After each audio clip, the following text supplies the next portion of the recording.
Көрүлү деп атайын. Мен де бүгін YouTube'дан көріп келдім да. Келгіле. Жақсы ешқана артықсына Кетіп отқам да.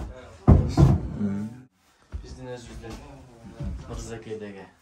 Бұдан дағы соның қылып шығарсақ болады. Баяғы оборудованиедан жетіспейді. Оборудование қайдан алған? Оборудование біз еще Москвада 8 жыл обувной фабрикада жетектеп иштедим. Сачразайдым. Анан 1,5-2 жылга жакын окудум. Мировой стандарт. Каяктан окудуң? Дизайн. Биринчи категорияда болуш үчүн подошвалар тоже өзү жасаган. Бүт мына жерде. Кандай материалдан бар? Могу порис подошва деп коет, пор. А могу нискаде. Еще тамак өзүнчө койгоңуз. Бияктан чыгып тамак кылып берет атасыздар. Бүтелек ушундай абдыхат чыгам да, буга полностью колго жасайм, полностью подошваларды. Ичине бир эки парга лайык сырьёз бар. Ошо менен сатып алган кайра ушундай. Турбайды деп элечи. Болуш керек. Билер бар видеолор ошолорду көрөбүз. Сізді постоянно угабыз бизчи.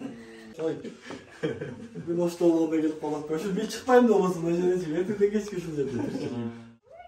Assalamu alaikum урматтуу мекендештерим. Биз азыр Мырзакейге келдик.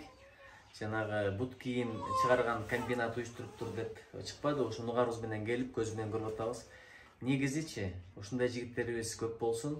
Бирок ага биздин да колдообуз керек. Жалаң эле жанагы чыгыштын, батыштын брендтерин ала бербей, өзүбүздүн ушундай жигиттер чыгарган бут кийимдерди алалы. Мейли ал кайсы тармакта болбосун, ата мекендик өндүрүштөрдү колдош керек.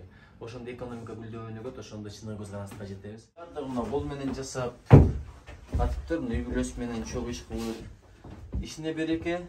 Кудай кааласа биздин элдин колунан көп нерсе келет.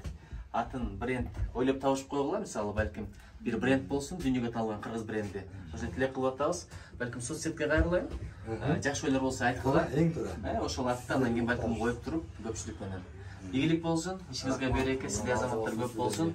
Жөн эле Россияга барып эле келбестен өнөр алып келипсиз, илим билим алып келипсиз. Ошондо өрүнө калгандар көп болсун. Көбүнчө эле чет өлкөгө денең эле барып келет да. Андай болбош керек, бирдеке алганчы келиш керек да. Мына сиздин өнөрүңүз элге жукка пайдасын берет. Алла разы болсун, рахмат сиздерге.